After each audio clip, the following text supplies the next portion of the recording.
receive gourmet comfort foods, craft beers on tap, and all your favorite beverages. Plus, Treasure Island is the only place on the strip with free parking. What's happening, everybody? Happy Mendoza Monday. Hope everyone's doing well. Hope you had a good weekend. We are back. Please hit like and subscribe. Let's get the word out and let's roll. The morning tailgate, weekdays 7 to 10. Raider Nation Radio 920 AM, KRLV, Las Vegas. It's the JT the Break Show.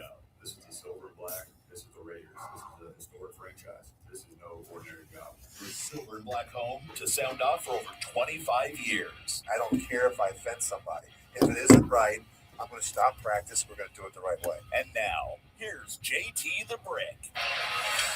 Out of the gate, JT, as we begin a Mendoza Monday, as we open it up here on the flagship of the Silver and Black Raider Nation Radio. You can catch us on 920 here in Vegas. My YouTube channel, where people are in there now. They get there ahead of the show. They get a head start at JT the Brick, if you want to get in there.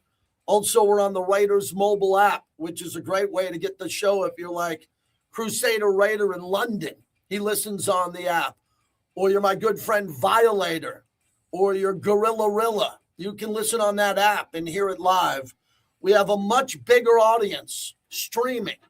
So we have a bigger audience streaming the show, which is kind of where radio's going now. Used to be always good ratings for this show, always. But now it's streaming. How many people are listening to the show on top of our radio audience? Radio still matters, but streaming is really important, isn't it? It's kind of like the same thing when you watch sports. It used to just be CBS, NBC, and ABC. Then ESPN came along in 1979, and now they're shoving down your throat streaming.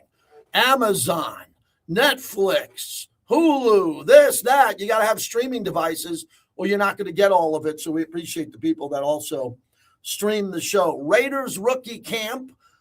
Raiders Rookie Camp is interesting for those who went and attended. Mark Anderson will join us at the bottom of the hour, the great writer from the AP, on the start of the career of Fernando Mendoza. And there's not a lot in Raiders Rookie Mini Camp other than the Raiders rookies, not the team, coming together so they can learn the playbook, meet the coaches, get going. They know the coaches, and be in a structured environment without the veterans. When you come together as a team for OTAs, and then, you know, when you have the total camp, right, when we have the camp that comes up in the offseason, the big one into the preseason, that's where it really matters.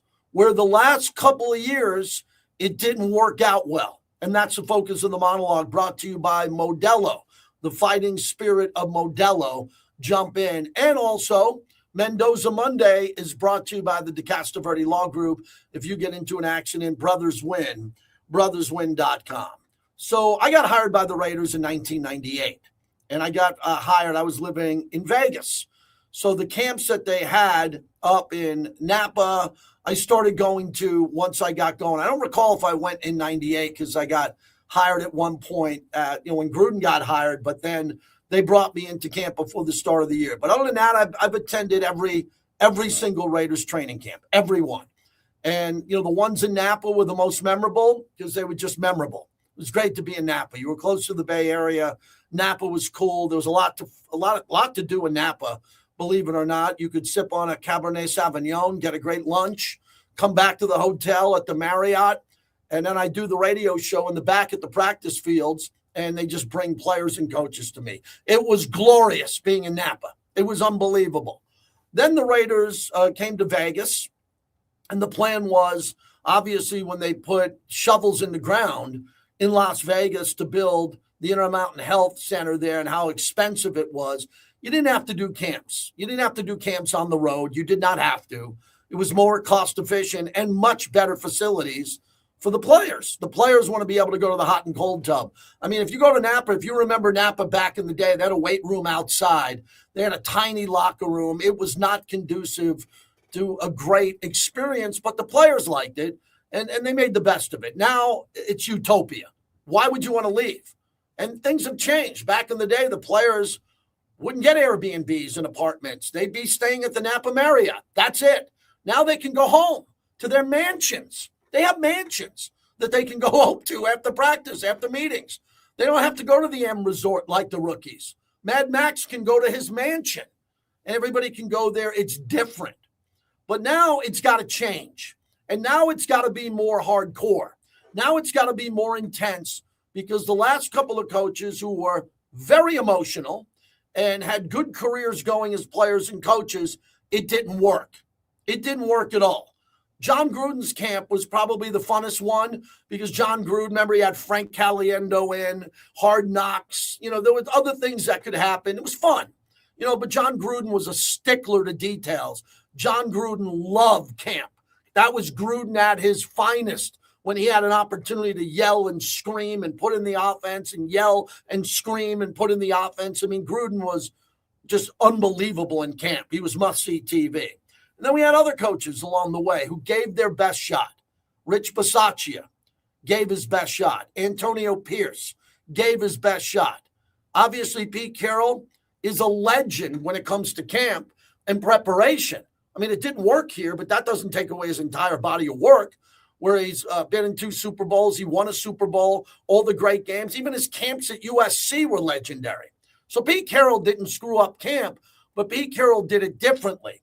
It was about, running up and down and doing WWE, landing on the players and running around with these balls, these bouncy balls and all of that. It was supposed to bring the team together. It was supposed to bring camaraderie to the team, which it probably did.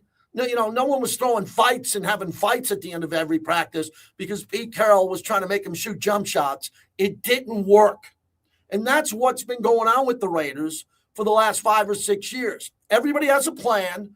Everybody thinks the plan's going to work, and it hasn't worked. And last year it hit rock bottom, we hope. Last year it hit absolutely rock bottom.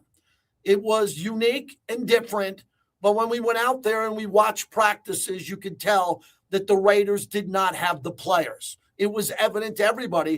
And I'll even go backwards to Costa Mesa. Costa Mesa was a lot of fun, too. Nice hotel, Southern California, quick ride to Newport Beach, good golf courses. Everything was good there for Antonio Pierce. Guy Fieri came in and cooked lunch. He's always coming back to do that, the mayor of Flavortown. But it didn't work. None of it worked because they didn't have the players and they didn't have the right pieces. And they tried to do it with passion and energy. Now it's completely different. Now they got a guy in Clint Kubiak who's not into the fun and games. I doubt very much they're going to be shooting hoops in between practices. And again, this isn't a slight on Pete Carroll. That was his plan.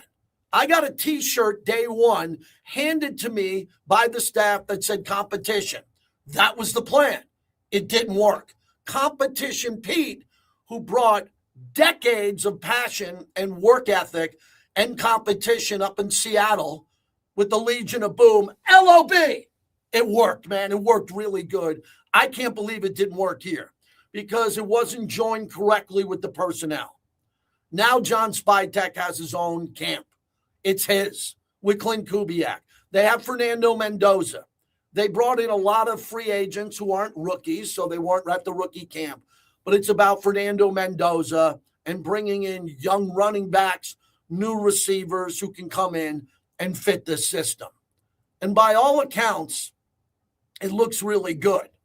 And from the reports that I got, these coaches were on these players. You take a knee, you stand up. No, you get back in line and do it over again. There's more teaching that hasn't been around lately. I've talked to football legends about this. Filipiano, Fred Biletnikoff, Tim Brown. They didn't see enough teaching and correcting the mistakes of the young players. That has all changed right now with the Las Vegas Raiders. They have dotted the I's, crossed the T's.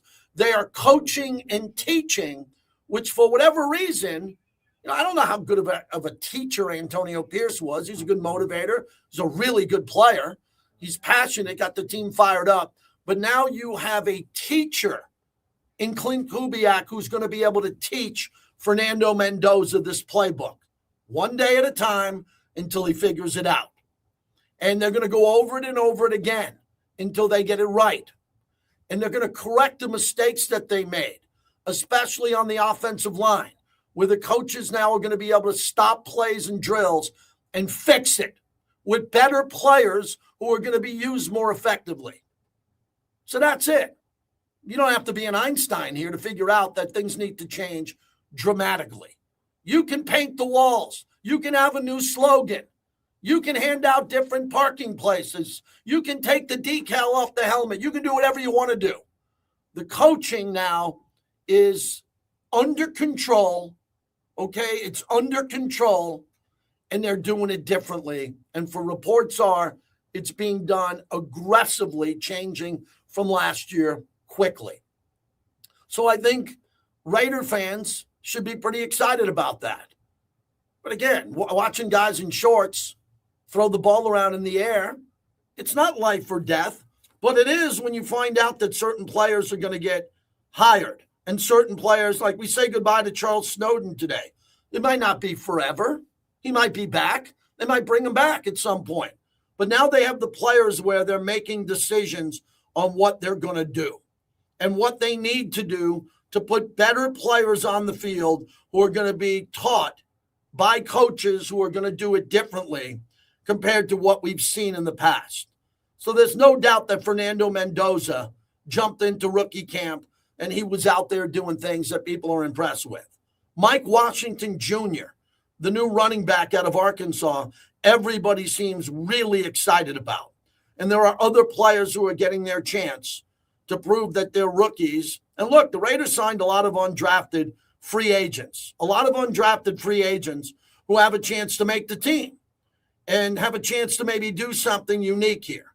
And you're going to see some signings that we'll report on today and what the Raiders want to do going forward. But it's one of those days, I'm not going to sit here and micromanage rookie camp. Not. We care about this time of year, everybody. I've been doing this a long time. There's no injuries, nobody get in trouble off campus. Let me repeat. No injuries, don't do anything stupid. And my overall, there's a couple of high-profile events that were real tragedies. One, a real one with Henry Ruggs and Tina Tintor. I always mention her name. But overall, the team in Vegas, these are adults and they know how to act. And they do a good job representing this community. And that needs to continue. And then we're going to go into the offseason and it's going to get quiet for a little bit. So we're going to have Mark Anderson join us in a bit to talk about Raiders rookie mini camp and what it means. I tell you, it led SportsCenter. It led SportsCenter because we have Fernando Mendoza now. And when Mendoza speaks, it's a really big deal. So some of the sound from Mendoza at rookie minicamp, we begin with the coach, Clint Kubiak, how he admires the coach here. He's getting a new playbook now, a playbook that he's ahead of the curve on. Here's Mendoza. He won a Super Bowl last year, so I saw a lot of him. I love watching NFL football on Sundays, so I watched a lot of Coach Kubiak, and then when I was drafted and got here, I was able to get the playbook. However, going now to be in the facility and having access to the film and seeing the application, seeing Kirk Cousins do it back in Minnesota, seeing Sam Darnold do it last year in Seattle, see the application and how it's supposed to be executed and what it's done at a high level is really beneficial for my development. Yeah, so he says everything perfectly. It's great for me as a content provider because I get to take a breath and have a sip of coffee and listen to him. I promise you this, and I'll promise to everyone in Raider Nation. Fernando Mendoza is much more important than JT the Brick in the third person. When he speaks, we will play it, okay? I don't need to hear myself talk for another 10 minutes. When we have Fernando at the podium, we will play it. It's unbelievable. He's buttoned up. He's really good. I know good sound. We have good sound to play today. I'll get to all of that. So when Fernando speaks, you will hear it. Hey, some of the Indiana teammates that he has now coming in here to help out along the way. This is a big deal as they signed one of his teammates yesterday. Yeah, Hemby Williams and then Jonathan Brady was also here on an invite. So to have those Indiana guys, I've had plays all three. I've handed the ball off to Hemby, throwing the ball to EJ and to Jonathan Brady. And to have those guys there, it's great to have rapport with them. However, looking forward to building with them and looking forward to creating rapport with my new teammates. I love that. Let me repeat that one more time. I love the fact that if you want to go out there and sign some of the players that played with Mendoza who are worthy of that and deserve the opportunity to make the team, I don't mind that at all. Bring him the players that make him feel comfortable. I love that. It's about him. Okay, let me make that clear with all due respect to Kirk Cousins. And we know that as a rookie, he's going to have to pick up bags and he's going to have to carry luggage and they're going to treat him like a rookie. This is his franchise going forward long term. Make him comfortable, make him great. Give him better coaching, lead him because he's a leader already. So everybody's talking about Mendoza and rookie minicamp. Couple other quick topics before we get out to the phones. The number 702-365-9200. I work Sunday. I got a double today. I got a double tomorrow night. Friday, I'm the MC for the Southern Nevada Sports Hall of Fame. Man, I am busy this week. I am up to my ankles in alligators this week. All good. I'm not putting out forest fires here. I'm not a cop running uphill after a bad guy. But we got a lot of work to do this week, and we're going to knock it out of the park for you. John Sterling, the voice of the Yankees, died today. That's a big deal for me. I will play a montage of his play-by-play later on. And it's a good day to throw out this topic because John Sterling meant a lot to me in my life. I got a chance to meet him a couple of times. I interviewed him on the radio. He was the voice of the Yankees in the modern era. He started in the late 80s, and he was there for 5 World Series. He called every Mariano Rivera game and every single Derek Jeter game, every one. He had an iconic voice, at times a little bit quirky with his home run call. And I grew up not listening to the radio. And I wanted to share this with you. There's a lot of people that have radio shows, and some of them are full of crap. Some people are sincere, but they say, oh, I grew up with the radio under my pillow. No, you didn't. You didn't at all. I didn't grow up with the radio under my pillow. I had a television. I watched the Yankees on television. I didn't have to listen on the radio, only in the car with my dad going to the stadium or coming home. We'd listen to the voice of the Yankees. But I had a television, so I was able to watch the Yankees on TV. Other people grew up listening to Lon Simmons, Bill King. I want to hear about your play-by-play voices and the ones that had an impact on your life. Because John Sterling, by the time John Sterling got to the Yankees, I already moved out west. I was living out west in San Diego before I moved to the Bay Area in Vegas. So I didn't listen to a lot of Yankee games because we didn't have the technology. We didn't have the streaming. But I got a chance to hear all the highlights. And what I did, the last thing on this that gets me emotional, whenever I've been on the radio, which started in 96, whenever there was a big moment in a Yankee game, I played it. I know it was a World Series walk-off. It was a game-winning home run, and it was John Sterling. And I would play it on my radio show. So when he would come to Oakland, I would reach out to him, and I would have him on my radio show on the Ticket 1050 or 95.7 The Game, and he'd come in, and I'd set it up through Yankees PR, and he always wanted to come on. And I'd go to the ballpark, and I'd get a credential, and I'd go in the press box. And I told this story. I've said it. If you heard it before, I'll make it quick. I'm standing in the press box, and John Sterling's getting a little bowl of vanilla ice cream. They had a little ice cream thing there. And he goes, would you like to have some vanilla ice cream with me? I said, sure, John. I would love to. And then we both filled up a little cone of ice cream, and we went and we sat in the play-by-play booth, and we talked for about 10 minutes as the Yankees were doing batting practice. That moment stayed with me the rest of my life. That moment stayed with me because I was like, man, this guy doesn't listen to me in New York. I'm not on the radio, but he was nice enough to get to know me. He knew I was a fan. He knew I had a radio show. He'd come on the radio show, and he passed away. And he's the same age as my dad. Same age as my dad, 87 years old. And he passed away today, which makes me yearn for my dad even more as he's in Florida and I'm here in Vegas. And I will be going to see my dad a lot here over the next couple months. So if you hear me off the air, if you're wondering where I'm at, there's a vacation coming or two, but I'm going to try to spend as much time with my dad and mom as I possibly can after the news of today on John Sterling. That's the monologue as we open up the show. Always good to hear from Chris in West Oakland when he leads us off. Hello, Chris. How you doing, JT? Hey, sorry I haven't called the last few weeks. You kind of know what's been going on a little bit with me, but I'm going to make this quick about the Raiders. I'm glad to see what they're doing with Mendoza. That the organization finally seems to realize that you in the future needs to be to make the process easier for him. Whether he starts the season, whether he starts halfway through the season, that's irrelevant. It's putting the pieces in place around him with the coaching, the players, the system, so he is comfortable going forward. So whenever this guy is ready to take the reins, he's ready to lead this team into the next era of Super Bowls, which hopefully is sooner rather than later. But I wanted to talk about what you were talking about, John Sterling. I know he was a Yankee icon, and I know what a big deal he was to you. I'm lucky to have grown up in an era where they still did TV and radio at the same time. The great Bill King did radio and TV for both the Raiders, A's, and the Warriors.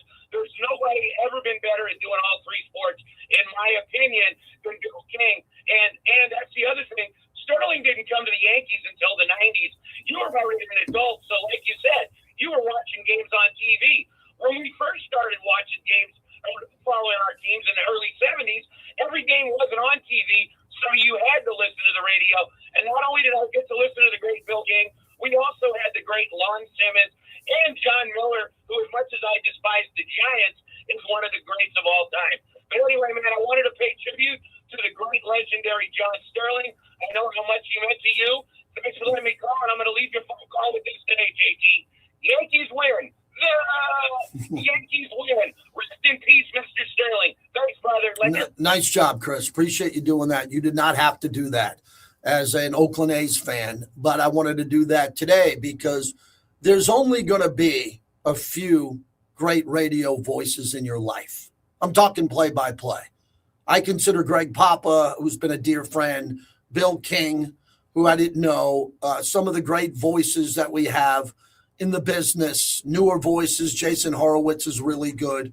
But over the years and over the decades, I've really connected with play-by-play voices on the radio because that's what we do as sports talk hosts. We interview the play-by-play voices of teams in certain cities. And I always get up for that because I think that is an unbelievable craft. A lot of people have asked me in my life, why weren't you a play-by-play guy? I get a chance to do it now with the Raiders in the preseason. It's a fair question. Why didn't I go play-by-play? Because I wanted to be a talk show host, and I couldn't do both. And I had the opportunity to try it a few times and maybe do it in another market, and I always wanted to have a big radio show. I was always syndicated, and I didn't want to give up that type of job, a big job, to try to go to AAA and be a baseball play-by-play guy. That wasn't my thing. But some of the people who have been able to do that and do both are legendary. But not many people, like Michael Kay, the voice of the Yankees now, has a talk show in New York City, but he's got 3 co-hosts or 2 co-hosts, and he's very good. But if he's in the booth or whatever, other guys can pick up some of the heavy lifting, and I like Michael Kay a lot. It's tough. Most of the play-by-play voices that are great, they don't have talk shows because it's too committed. They're just too committed, to having to do their play-by-play job. Like Dan Duva. Dan Duva, Clay, is the voice of the Golden Knights.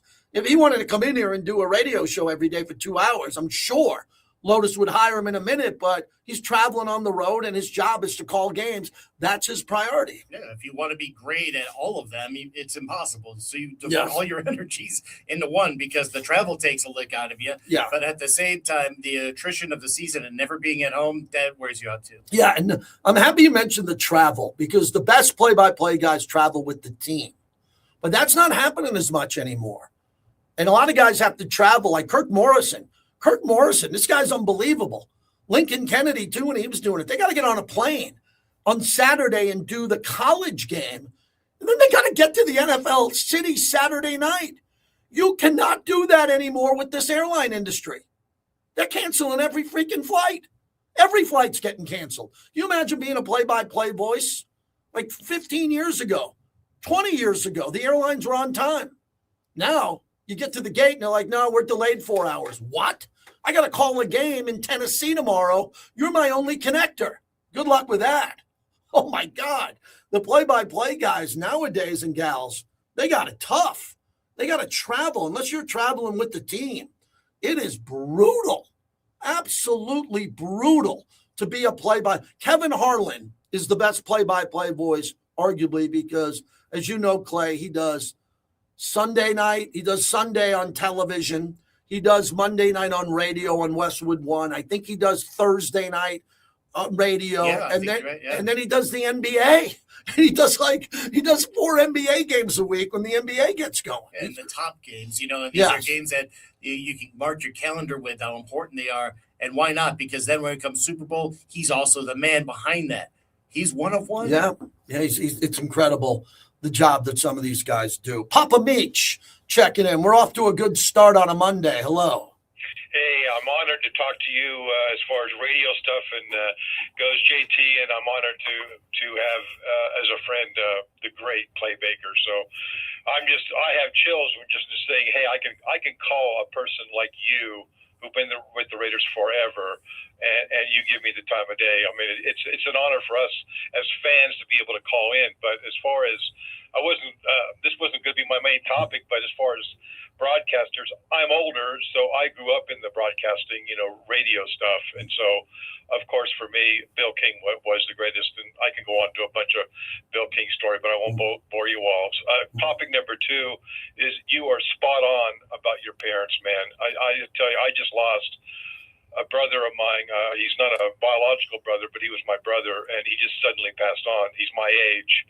That's going to also get you, and I'm going to his memorial this coming weekend. And so our dear ones are not with us forever, and how you honor your parents and see them as much as you can, right on, brother, right on. And my last thing I just wanted to say, being a Mendoza Monday, I think there's a characteristic about Fernando that a lot of people are missing.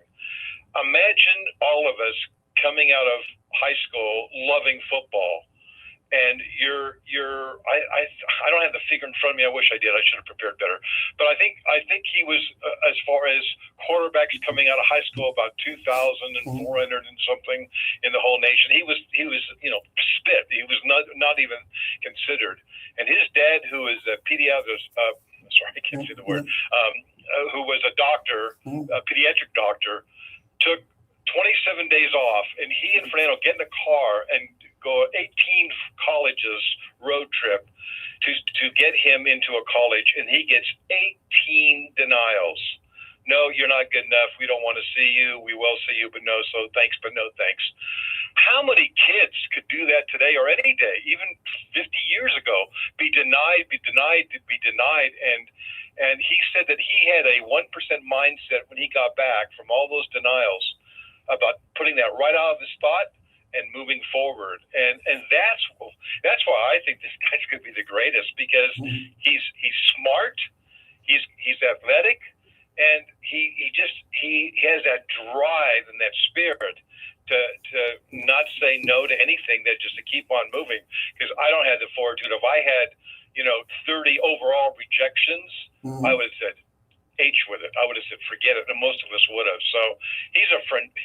I just love the fact that he's our quarterback, and I think he's going to start a game a lot sooner than most of the pundits are thinking. So anyway, thanks, JT. You're always a gentleman.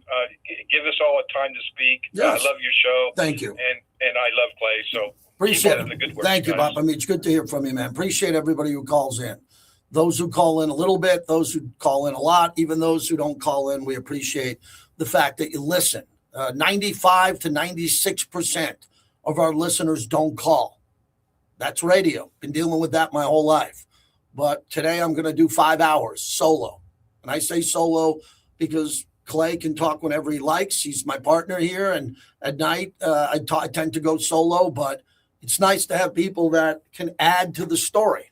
And when we talk about great play-by-play voices today, I wouldn't have done that topic today.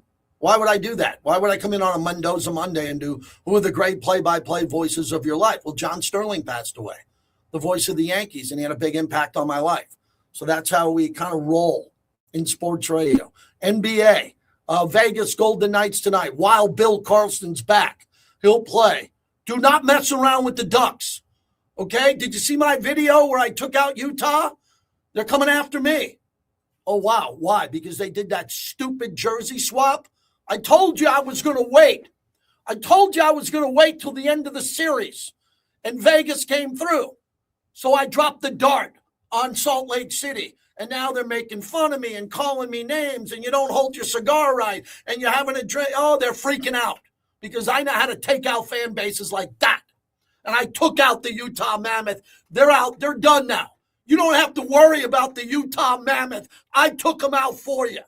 That's what I do. I protect the gates of the Raider Nation, the front gate and the back gate, and I just took the Utah Mammoth out. So you won't be hearing from them and their weird owner and all their fans who left the Golden Knights with some stupid promotion to take their jerseys off and throw it in a laundry bin. Oh, but we donated those back. Who the hell with you? You're an idiot. All you had to do was say, hey, Vegas is my team. We don't have a team. Now I'm a fan of Utah.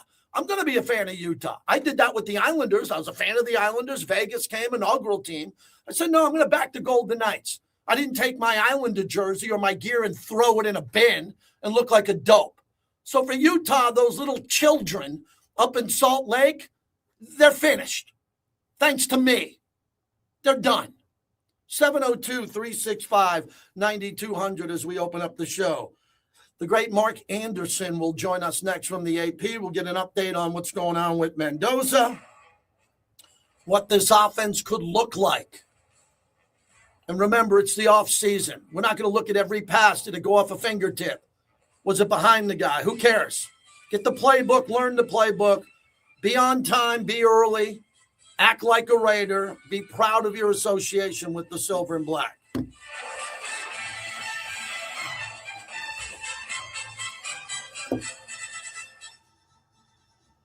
All right.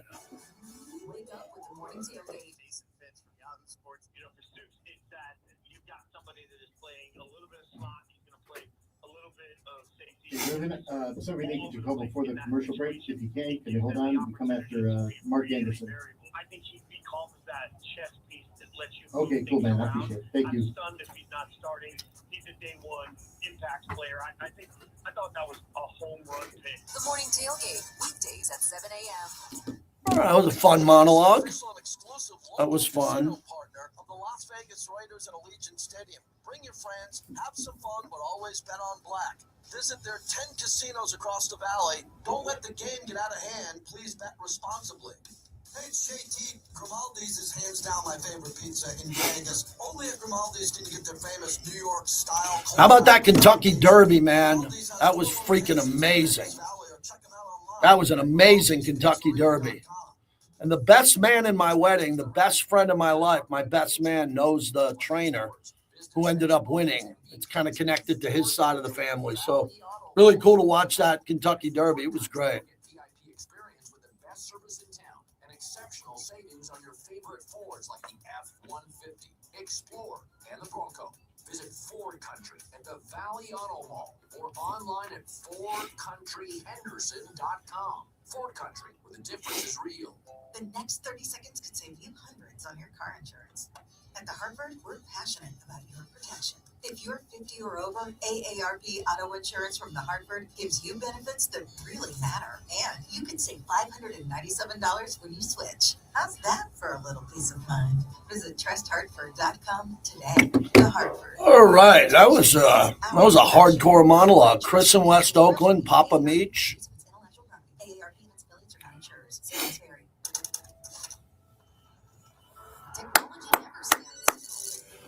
We welcome our friends on Facebook. If you're watching on Facebook, can you give us a like? You Facebook friends.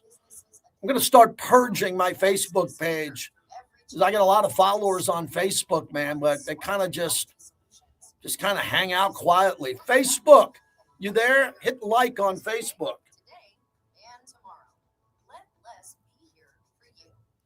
I'm on Facebook at JT the Brick. Could you please subscribe for free? All I had to do was set up direct deposit with my job, and boom, I get paid 2 days early, just in time for the weekend. And There it is. Look at that. Right there on Facebook, live.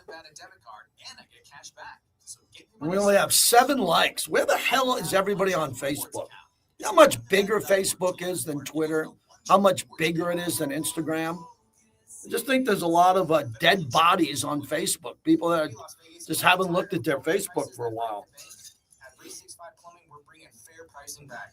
Family owned and operated, we treat your home like it's our own. For your everyday plumbing needs, we're here 365 days a year, rain or shine. Magic fired Jamal Mosley after 5 seasons. The guy goes to Game 7. The guy goes to Game 7 against the Pistons, and they fire him. Wow. Tough business.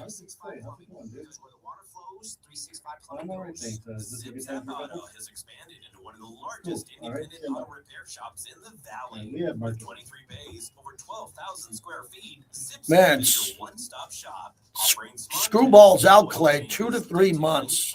Yeah, loose bodies. Pretty scary. Oh. You think that's why no one traded for him? No. I think they're still. I thought they were going to do something pre-All-Star for a contract. 2-time winner of Cy Young. Somebody's going to put a bid in. Sad though, man. Yeah. Because that's your season right there for the Tigers. Products and services save energy and money. There are discounts and rebates on I think they did come back in 2 months. and free smart thermostats. Take savings to the next level at nvenergy.com/powershift. PowerShift by NV Energy. This is what we do. Welcome back to the JT the Brick Show, brought to you by the Black Hole. Become a member of football's most notorious fans.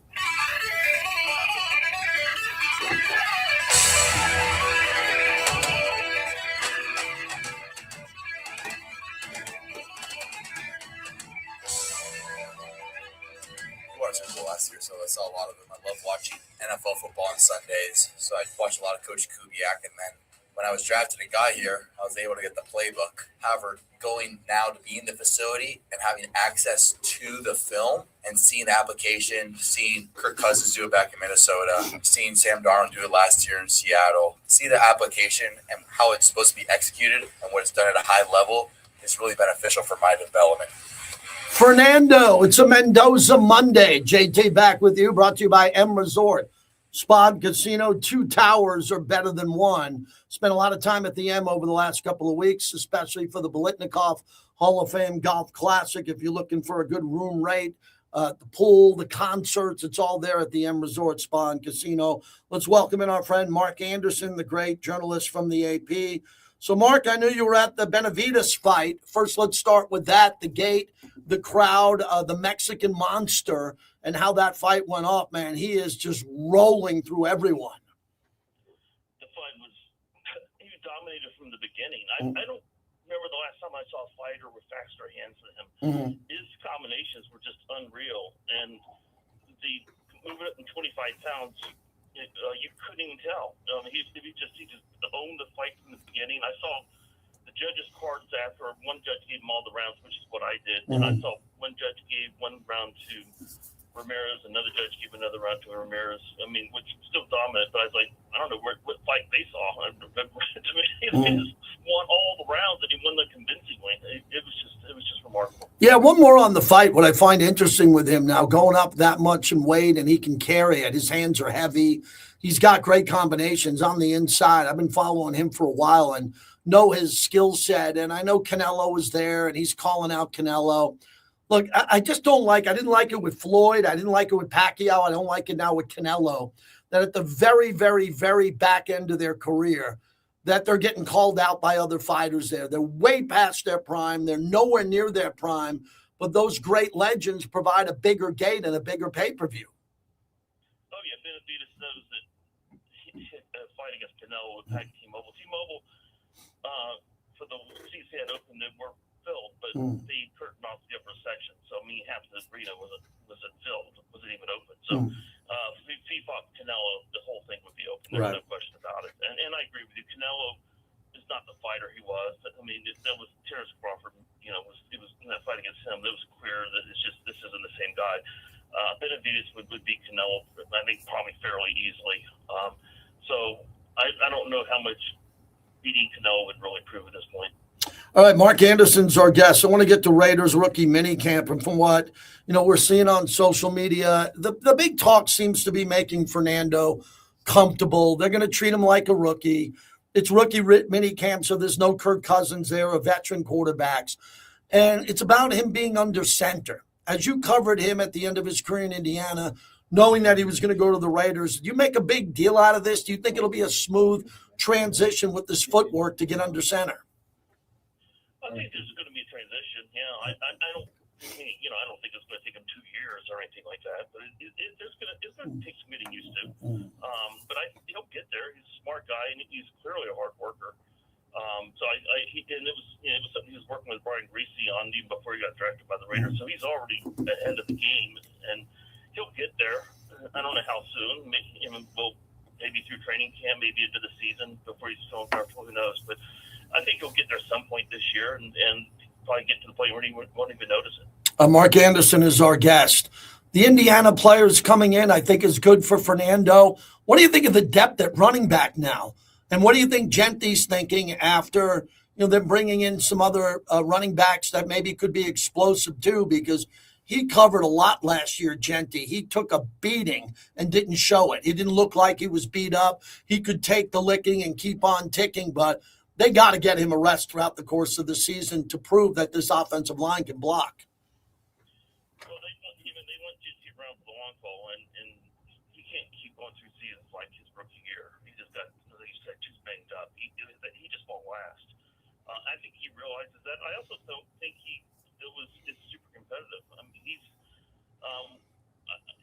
I think he takes things personally. When he didn't win the Heisman, he was really upset about that. And I think he's going to use other guys coming in as reasons to motivate him too. So I think you're going to see him really come out and have a strong camp.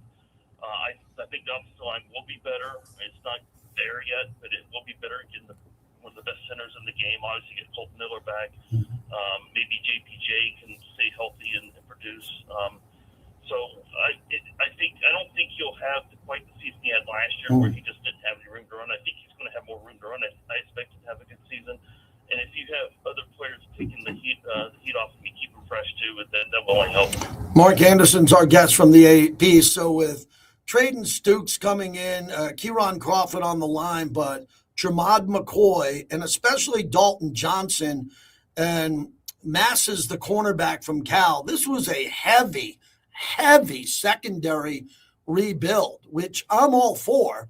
But they didn't get a high receiver because they were busy filling up the secondary, even with Trey Zune up front on the offensive line. What message did it send with Spy Tech going so heavy with defensive backs and guys who can be hybrids in the backfield?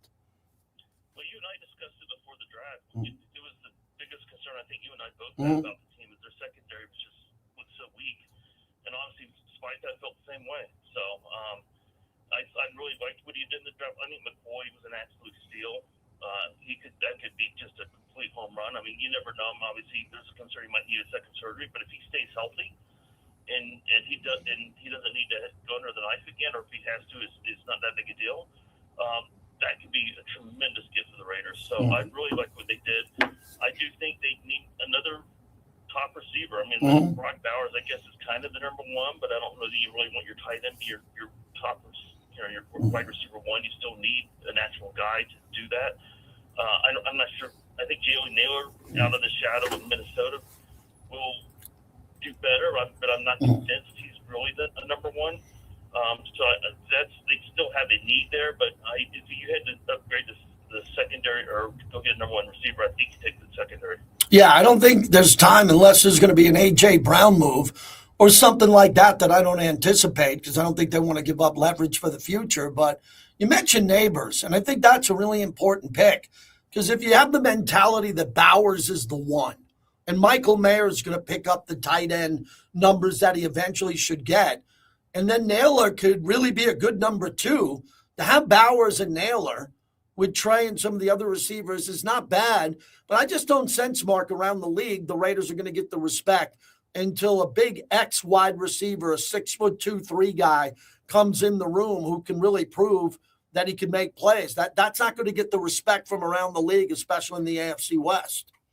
No, I agree. And you saw what happened when Jacoby got traded to Jacksonville. Yeah. I mean, the offense just, there was no offense after that. So, because all the team just voted up in defending Bowers, and the Raiders didn't really have any other answers. So, I mean, they're going to need Thornton and Betch to play much better their second years for sure. But it's asking a lot for those guys to make that kind of leap. But yeah, I think there's going to be. I think it's just going to be a weakness going into the season, and then we'll see what happens after that. But right now, I'm with you. I don't know that they're going to address it at this point. Mark, last one. You've been around for a lot of schedule releases. We'll have you on right around that time again. This is going to be interesting. The AFC West twice, and then Buffalo, Seattle, the Niners, and the Rams. The way they position this schedule is going to be very unique because I'm not calling them gimmies. They're never a gimme because these teams think they can beat the Raiders, and I hope that changes. But Arizona, the Jets, and the Titans, I'm expecting one of those three teams to be early on the schedule for the Raiders, man, and not parked mid to the late portion of the season where they give the Raiders a gauntlet right out of the gate. Is that fair? Yeah, I mean, we've seen it before, though. Yeah. The Raiders have gotten the short end of the stick when it comes to schedule release. So if you tell me they're going to, get three just bare of a game coming out to the start, I wouldn't be shocked. It sounds like you might go internationally too. That'll be interesting to see what happens. You're here in Mexico, maybe in Paris. So, the timing of that is always interesting if they do that.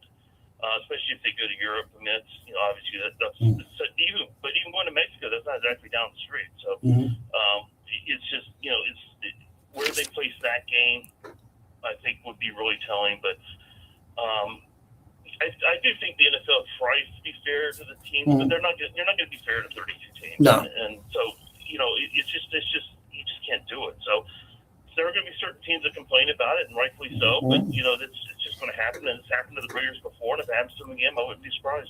Thank you, Mark. Have a good week. We'll talk to you again. Thanks so much. Sounds good, JT. Thanks for having me on. No, Mark Anderson, one of the best journalists and I know, one of the best. Mark Anderson. He's one of what I call the straight shooters we have on my show as the insiders. We bring in straight shooters, not comedy guys, not guys who are going to waste the first 4 minutes. We got guys that cover the team and are going to knock it out of the park. Mark Anderson's able to do that. 702-365-9200 if you want to get in on this Mendoza Monday. Ruben in Vegas on 920. Hello, Ruben. Thank you for taking my call. I just want to get really quick on the radio thing. Me growing up as a Raider fan, in my time, at least Bill King, and also Greg Papa, even though he's not with the organization no more. Yep. Also, and another thing, I'm a truck driver. I've been here in Vegas for 12 years, and I used to listen to 920, back in the Fox Sports 920 with you guys. And that was Clay Baker and Dave Graney and what's his name, the other guy, Clay Baker's partner. But anyways, I would always call in just to listen to see any Raider news or anything going on. Mitch and Pritch. Yeah. But Pritch. But yeah, I just want to thank you guys, man. I'm old school. I'm a truck driver. I drive all over the valley. Thank you. Living, and I still got my AM radio, Black People Blast. Good man. Even in my garage at my house, I'm an old man. I guess you could say an old man. I still have my little AM radio in my garage. I get home, I listen to what's his name, Q Myers and everything when I get home. But other than that, man, just the way technology is nowadays, with radio and whatnot, I still listen to AM. Good. So I'm still loaded. I'm an AM person. Good. I just want to, rest in peace, the Yankee broadcaster. Thank you. And I got optimism with Mr. Mendoza. It turns our fortunes around. And one last thing, in honor of May 4th, may the 4th be with you. Yes, thank you. May the 4th be with you too. Yeah, I still have my AM radio, clock radio next to my bed. When I set my double alarm, Clay, the AM radio is set just in case, and it blares. That'll get me up all the time. We appreciate everybody who listens. When we come back, we'll set the tone for the Vegas Golden Knights. Also, Eric Pincus will join us next hour from Bleacher Report, one of the better NBA insiders out there as the NBA is set for round 2. If you're going to the Golden Knights game tonight, sound off like you got a pair. Let's get moving on that as we appreciate you. We want to hear from some VGK fans, brought to you by Boyd Gaming. Always bet on black.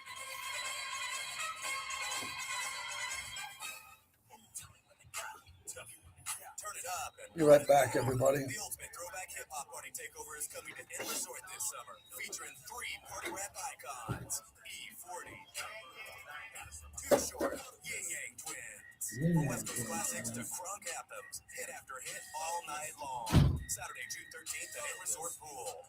Don't miss E40 and special guest Too Short and the Ying Yang Twins. Tickets on sale now at Ticketmaster.com or in Resort Player Services. This is JT for the Black Hole, home of football's most notorious fans. If you're a diehard Raider fan, this is your home. Become a member today and receive 20% off online purchases, hotel discounts for home and away games, access to members-only merchandise, and much more. All memberships are now lifetime memberships. Once a member, always a member. If you bleed silver and black, visit theblackhole.com today. That's theblackhole.com. Bring on the fun and bring home a new Honda with a great deal on your favorite Honda vehicles. And finally take that road trip you've been dreaming of. Now's the time to check out the Honda Civic and HR-V from Honda, the 2025 Kelley Blue Book's KBB.com Best Value Brand.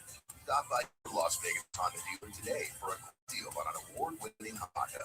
Based on consumer choice awards from Kelley Blue Book, visit KBB.com for more information. One moment can turn life upside down. Your comeback starts with the right team by your side.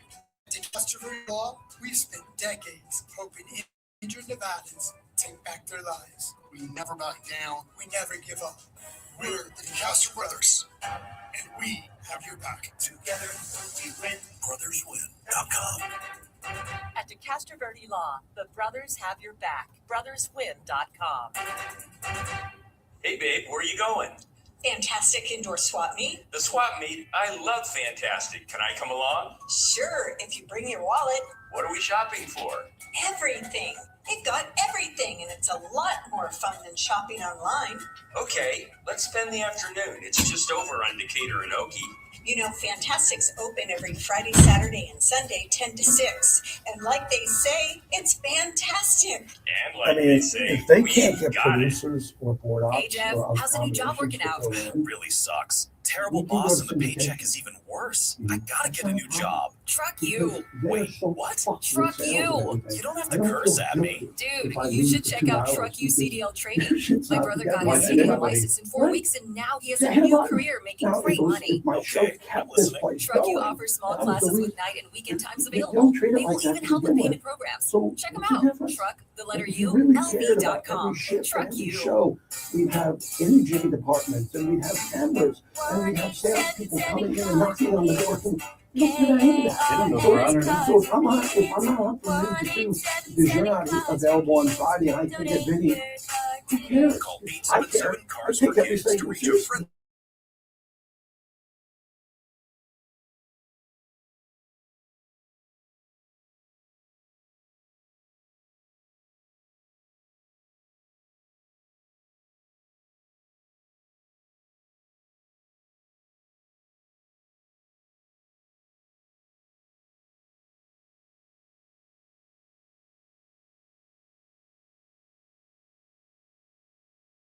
Is going to kind of be wide open. We'll play some Mendoza sound.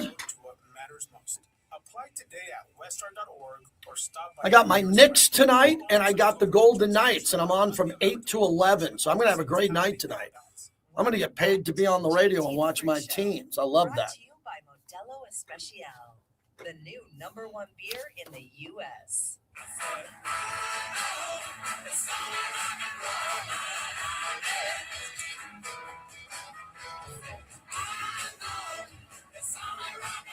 But I like it. And then Yes, I John do. Brady was also here on an invite. So to have those Indiana guys, I've had plays all three. I've handed the ball off to Hemby, throwing the ball to EJ and to Jonathan Brady. And to have those guys there, it's great to have rapport with them. However, looking forward to building with them and looking forward to creating rapport with my new teammates. Yes, new rapport. New rapport. That's what he wants is rapport, and he's the ultimate teammate. You're not going to see Mr. Mendoza trying to jump the line. You know how many people asked me if he was going to come out and introduce or do the walkout with Morgan Wallen? Do you know how many text messages I got from people? My wife went to Morgan Wallen on Friday, Clay. Then they had no walkout that day. So everyone was blaming other people. No, that's on Morgan Wallen. Yeah, Morgan Wallen did come out in a Running Rebels uniform, Which is- wearing Larry Johnson's number. Yeah, That was nice. yeah. Everybody's like, the Raiders are doing mini camp and guys are out of town. So Where was Brock? I don't know who's supposed to walk out with him or not. Last year was Tom Brady and Mike Tyson. Okay, so I don't know who's going to come out with him. But Saturday, everybody's blowing me up. Oh, Mendoza. I'm like, no, Mendoza. Mendoza doesn't even start for the Raiders yet. You think with his ego, this guy is so locked in, Mendoza. You think he wants to be in front of 70,000 Morgan Wallen fans walking out with him? Are you nuts? He's checked his ego at the door. The guy's only got a LinkedIn account. No Instagram, no X. And you think he's going to want to walk out, for social media hits with Morgan Wallen? Come on, man. I couldn't believe how many people were talking about this. But I want to bring up this White House visit, a comment from Mendoza here. I want you to listen to this because I don't talk politics, never do. The trip to the White House, 11th, May 11th, later this month. Are you able to make that trip? Are you planning on going there? I believe May 11th is the first day of OTAs. If I'm not mistaken, I have the calendar. However, I don't have the calendar. Sorry. Well, maybe I do. I'm sorry. I gotta check Teamworks. If it is on the first day of OTAs, like I said, I'm on the bottom of the totem pole here. I gotta prove myself. I can't miss practice. I'm not anything official. I don't have the calendar, but I just wouldn't, as a rookie, I don't think that's a good look. And I want to, try to best serve my teammates. And I don't know if that'd be accomplishing that goal because it's, all that'd be, Yeah, I think that's really interesting. Now, if he wasn't the number one pick overall, I don't know. He's not going to go to the White House because he has practice. He has practice. You can't leave practice. This guy's not going to fly on a private jet, Clay, and go to fly to the White House and come back. This guy's going to fly commercial. This guy's so down to earth. And some people like praising him for not going to the White House or ripping him for not going. Leave him alone. He's got to make the team. He's going to make the team. He's not the starting quarterback yet, Clay. The guy's got responsibilities here in Las Vegas. Wasn't that exactly what you need to hear from somebody who knows he was taken number one, national champion Heisman, but he knows he needs to work? Yeah. And he probably has been thinking about this for a while, and the answer's been easy. I'm staying where I'm at. I got to get to work. Yeah, the guy's staying where he's at. He's going to have to do this, and it's the right thing to do. 1 hour flew by. Now that this is in Sports Radio 101. Now you dial the phone now, and we get you up right when we come back. That's how radio works. If I don't have an interview, I want to talk to you about Mendoza Monday, rookie mini camp, your expectations. On Monday with the Mendoza Monday here, everything's on the table with him every Monday. You want to talk about his number 15. You want to tie in Indiana. You want to talk about his new teammates. It's a Mendoza Monday brought to you by the DeCastro Verde Law Group. If you get injured in an accident, 702-222-9999. The brothers win. brotherswin.com. Next hour, I'm going to talk about the Golden Knights. I'm still looking for a Golden Knight fan. In this big city where everybody wants baseball and MLS, I can't get a hockey call Monday to Friday in a hockey town. And you want the MLS and baseball? Really? Wake up and sound off with this hockey team. We got a chance to go to the Stanley Cup. And no one else is on the radio right now in the whole city talking hockey other than me. Let's go. Plumbers, HVAC techs, contractors, and DIYers. All right, let's get in the chat. Everybody hit like and subscribe, please. Hit like right now. No, the White House is important. The White House is important. Going to the White House is really important. No matter who the president is, going to the White House is important. Unless you're a rookie and you have OTAs. Remember, NBA players who turn down the White House, they're not missing practice or games. A NASCAR driver going to the White House after the Daytona 500 is not going to miss a race. He's got something, but going to the White House is really important. All athletes, the majority of all of them want to go to the White House and be at Pennsylvania Avenue in the White House. I mean, the people who are politically nuts, I won't go because of this guy. You go to the White House. You go to the White House and you show respect to the privilege of being a champion and going. And if you really don't want to go and you want to be that politically triggered, then do your thing.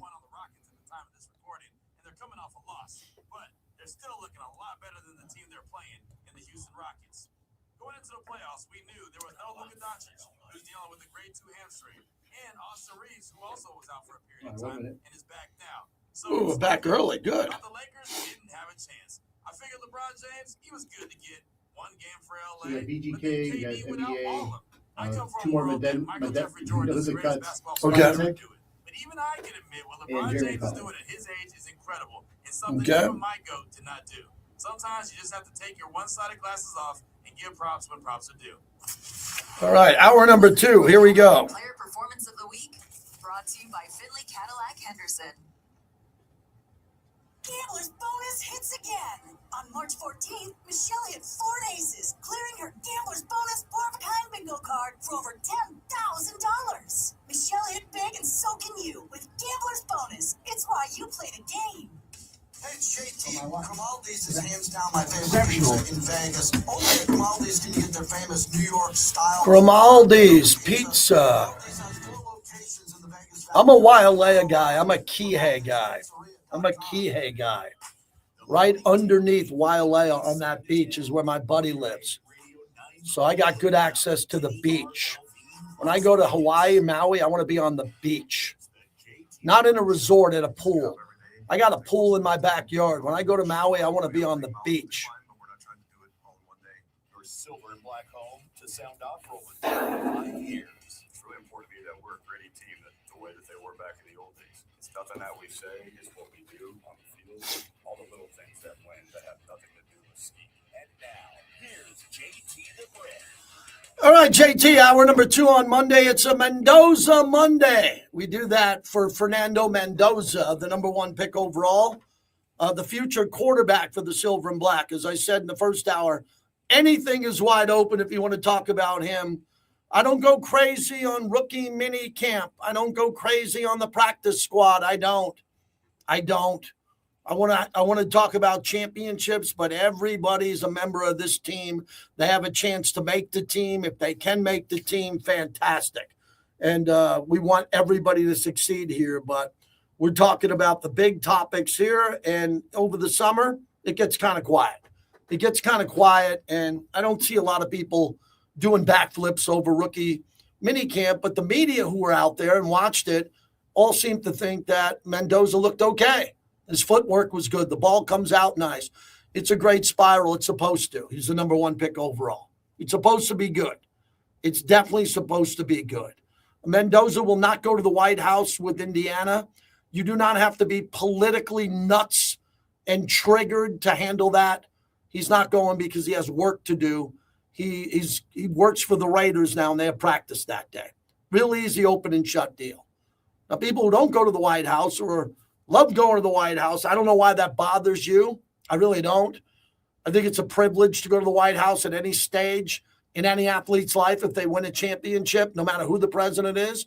But we live in such a politically nuts, wacko society today that people get blamed by walking in with their teammates if they show up some places. It's nuts. So we're not going to talk about the politics of that. The fact that he was able to handle that question, I think, is really cool. Mendoza talked about how happy he is playing ball again, just showing up there, being a football player, even though he's starting from square one in the NFL. Out of all those great milestones, I'm really happy about these past 2 days because it's back to football. It's good.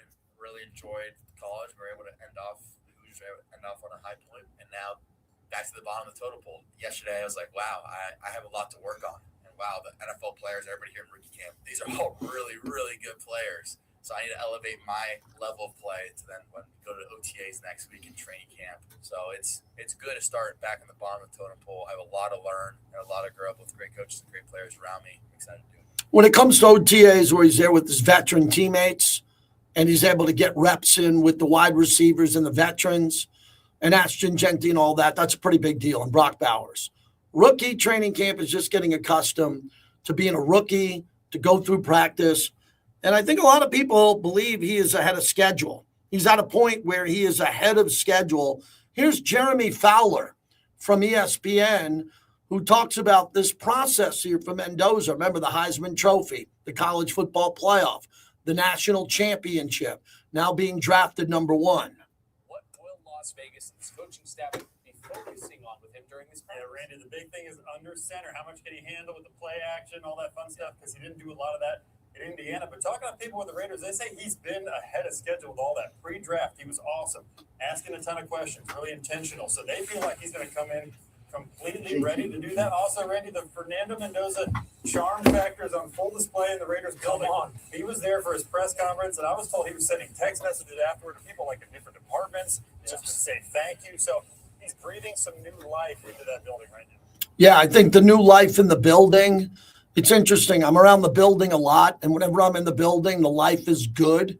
Everybody's walking around with the pep in their step. It's just different now.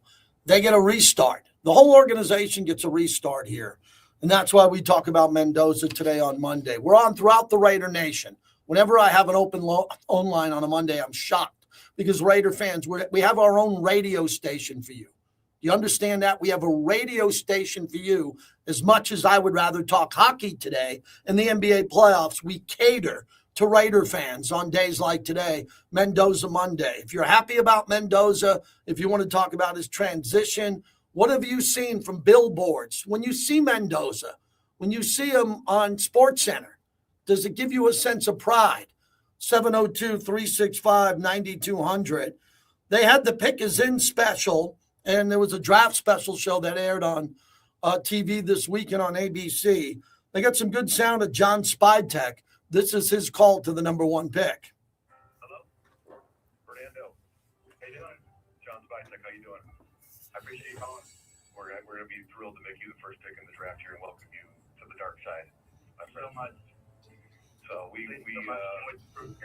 know you'll do it, and this is an acknowledgement of what a great college player you've been, but a bigger statement on the belief that we have in you that you're the right guy to lead this franchise going forward. And every step of the way you've been exactly what we're looking for and what this franchise needs. And we are so excited to welcome you to Las Vegas, and can't wait to get you out here tomorrow. Coach Kubiak, how you doing, Coach? I'm doing well. Hey, congratulations. You deserve this, man. You deserve this. All right, now just come here and be yourself. Sound good? We'll do. All right, yeah. All right, congratulations. Stay right there, please. You got it, man. Las Vegas has submitted its pick. The New York Jets are on the clock. Here comes the commissioner with the first overall pick.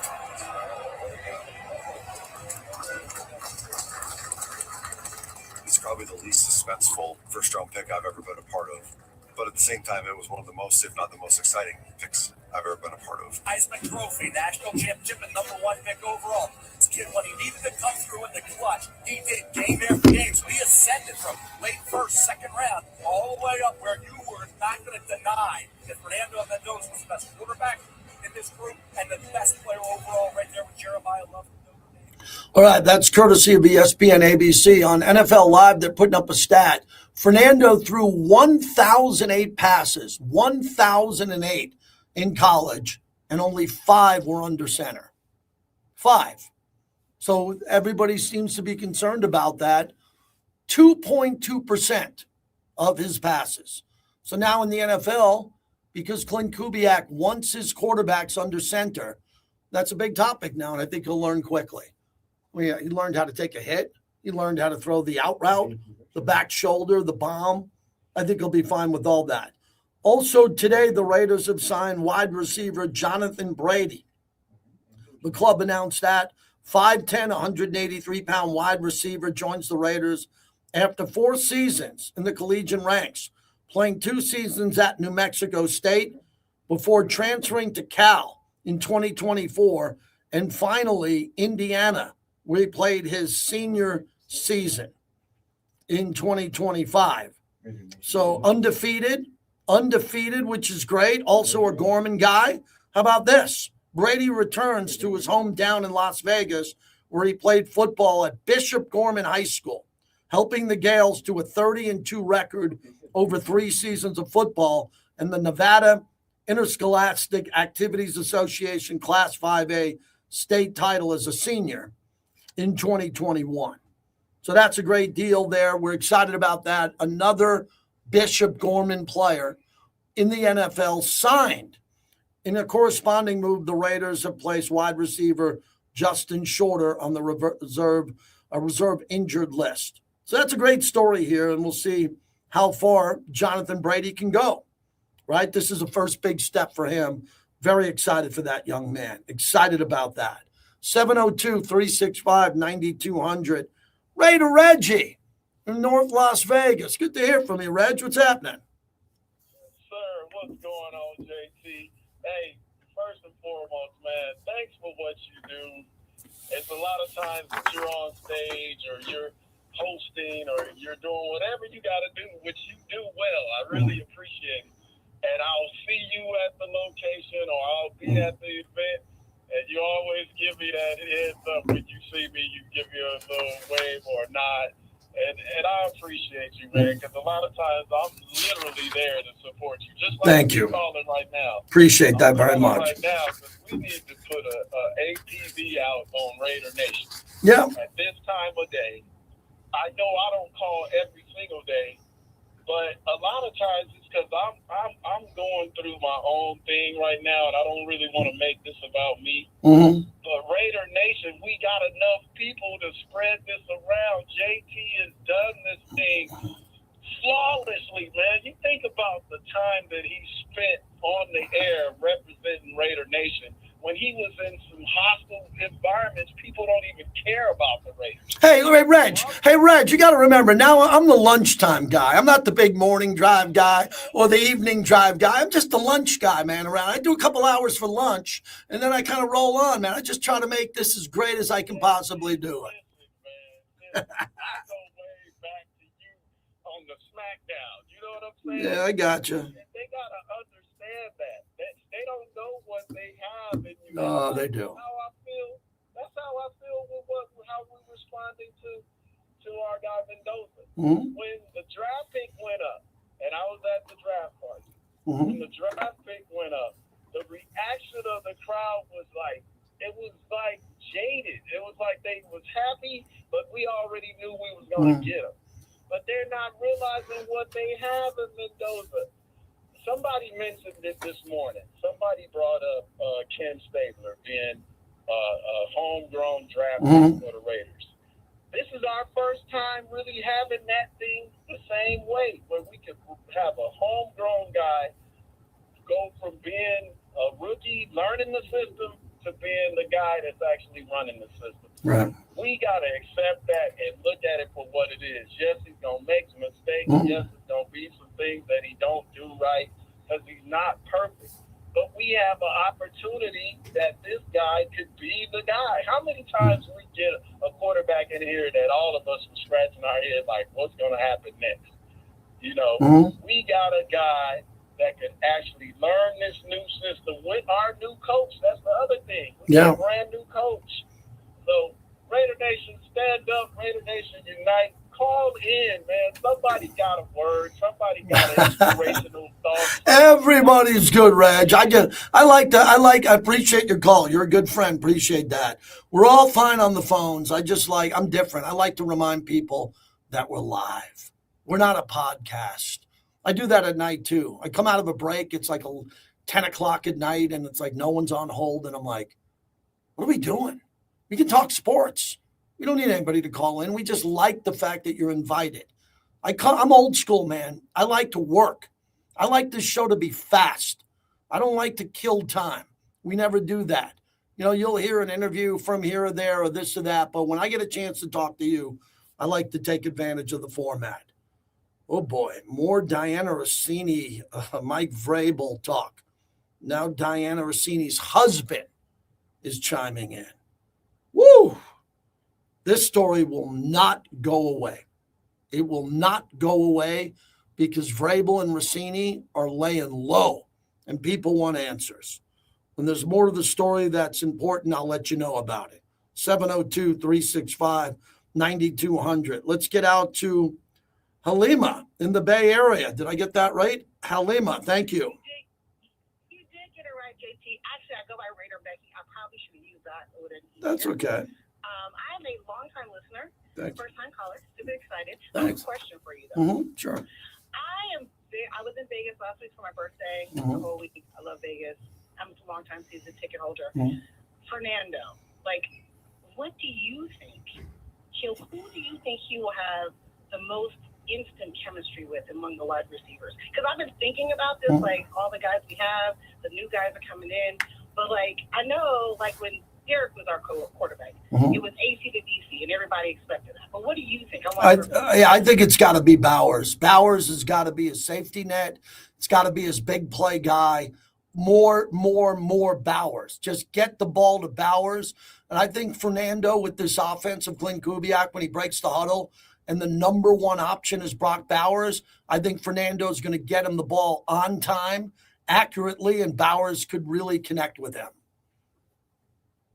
Well, I was very excited to see his jersey in person at the Raider Image, and I'm very excited for the season. So I'm trying to keep hope alive, because the people of the Bay, they're like, oh, what do you think? What do you think? I've been a fan since I was 8. I don't claim to know everything, but I do believe in my team. How you listening? How you listening to the show? I listen to the show every day when I'm in my car on my way to places. But you listen on the you listen on the app, right? You don't listen on the radio. I listen to the app. Yeah, I listen to the app every day.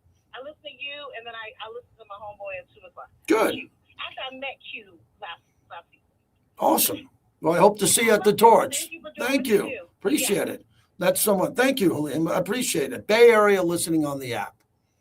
When I started my career, you couldn't listen in a different city because there was no such thing as an app. So you had to listen on the radio. And if you didn't live in the market, you couldn't hear the show. So that's why the Bay Area has such a big impact for me, because when we were on Tickets 1050, when we were doing that on the Raider flagship, a lot of people listened. And it never showed up that way. I've always laughed. Thousands of people, I listen to you every day. Well, where's your ratings book? Oh, I don't have one. Oh, okay, but you're still listening. Good to have our listeners in the Bay Area. I've always talked about this. Mark Davis is going to be joining us hopefully this week, if his schedule permits, for the Southern Nevada Sports Hall of Fame as he's getting inducted. And, Mark's deep roots in the Bay Area with the Raiders, the Oakland Raiders, before L.A. and back to the Bay. But we're going to be talking to Mark about the connection he has now with Southern Nevada. Ray in Las Vegas from Compton. What's going on, Ray? JT, how you doing, man? Doing good. What's up with you? I'm okay. I don't have any concerns about Mendoza being having not played under center, because if you look at it, he picked up that offense at Indiana at one season. So all he had was a spring practice and a fall practice, and he ran that offense to a T. So I'm not really worried about him picking up the offense. He's a smart kid. He's obviously a hard worker, and he's a student of the game. So all he has to do is get out there and perform to his abilities. The coach and everybody else will take care of the rest. Yeah, I don't see a problem here either, other than being under center, which he's been a quarterback his whole life. And he's going to have Tyler Linderbaum with the protection and calling out the protection here and snapping him the football. I think it should be a pretty comfortable fit. I do. I agree. Yeah, thanks for the call. I mean, I don't know why anybody would be concerned about it. The only reason why people are concerned about it a little bit now, because there's such a lack of time under center for these college quarterbacks who are always in the RPO. It's incredible, man. These guys literally are not under center in college football. And you hear from time to time, well, you want the game to evolve more into the college game. Let's spread it out. Well, there's times when you're in the red zone, when you got 2 backs, and you got Ashton Genty, the deep back, and you got 2 tight ends where you want to be under center. You want to give the impression that you're going to hand the ball off and work off play action and move the pocket and do that. And Mendoza's going to have to figure that out. And we all know that he's worked with Brian Greasy to try to work it out to the best of his ability. Thanks to all the bricklayers. Thanks to everybody today who's on Facebook, X, and my YouTube channel as we're approaching a cool number. We're getting great engagement on YouTube, man. I don't need 200,000 people or 100,000 people. I'm looking to have the people in this window who want to watch us live or get us here on a podcast version. So please subscribe for free on YouTube at JT the Brick YT. When we come back, I'm going to pay tribute to John Sterling, the voice of the Yankees, and also Eric Pincus will join us from Bleacher Report. We'll talk to him as we're brought to you by La Casa Cigars. Just picked up some sticks. Every time I park at Tivoli Village, I go right upstairs to La Casa Cigars. Mike is there. He's got an incredible staff. indoor, outdoor, live music, great selection of cigars, lockers. They pour everything that you'd want to have with your cigar, and live entertainment 5 nights a week. La Casa Cigars at Tivoli Village.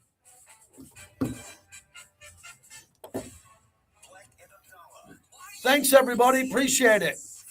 You can still listen right here. You can listen on the app. I'm going to bail out of the live stream, and we'll be on tonight. We'll be on tonight on Mad Dog, 8 p.m. Thanks, everybody.